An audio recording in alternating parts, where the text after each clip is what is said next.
হযরত আলী রাদিয়াল্লাহু তাআলা আনহু এর কাছে একজন ব্যক্তি এসে বলতেছে যে, হুজুর, আমার নামাজে মন বসে না, দাঁড়াইলে শুধু দুনিয়াবি নানান চিন্তা ভাবনা আসে। হুজুর, আমার এই নামাজ কি আল্লাহ তাআলার দরবারে কবুল হবে? তখন হযরত আলী রাদিয়াল্লাহু তাআলা আনহু বলছেন, না, তোমার নামাজ কবুল হবে না। তখন লোকটা মনে অনেক কষ্ট নিয়ে চলে যাইতেছেন। এমন সময় রাসূলুল্লাহ সাল্লাল্লাহু আলাইহি ওয়াসাল্লাম এসে হযরত আলী রাদিয়াল্লাহু তাআলা আনহুকে জিজ্ঞেস করলেন, ইয়া আলী, আপনার কাছে লোকটা কেন এসেছিল? এসে দেখি মন খারাপ করে চলে গেল। কেন, কি হয়েছে আমাকে বলুন। তখন হযরত আলী রাদিয়াল্লাহু তাআলা আনহু বলেন, তিনি আমার কাছে জানতে আসছে যে নামাজে দুনিয়াবি চিন্তা ভাবনা আসলে কি নামাজ হবে কিনা। আমি বলছি, না, তোমার নামাজ কবুল হবে না।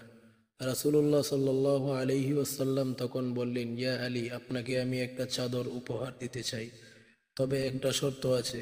আলী রাদিয়াল্লাহু তাআলা আনহু খুশি হয়ে বললেন, ইয়া রাসূলুল্লাহ, কি শর্ত বলুন। আমি আপনার সকল শর্ত মেনে নিব।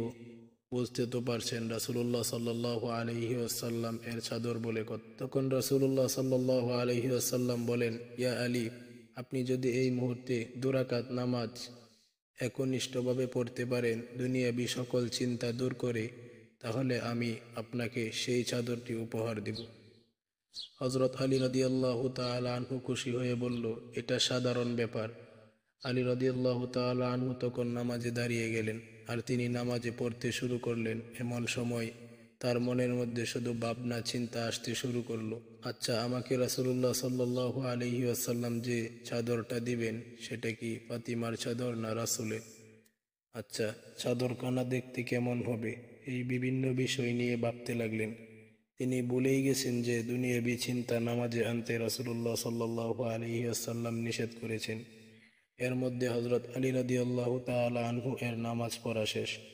রাসূলুল্লাহ সাল্লাল্লাহু আলাইহি ওয়াসাল্লামকে বলতেছেন, ইয়া রাসূলুল্লাহ, আমি আপনার শর্ত মেনেই এখন আমাকে চাদরখানা উপহার দিন। ধন্যবাদ সবাইকে। দ্বিতীয় পর্বটি দেখতে আমাদের এই চ্যানেলটি সাবস্ক্রাইব করে রাখুন।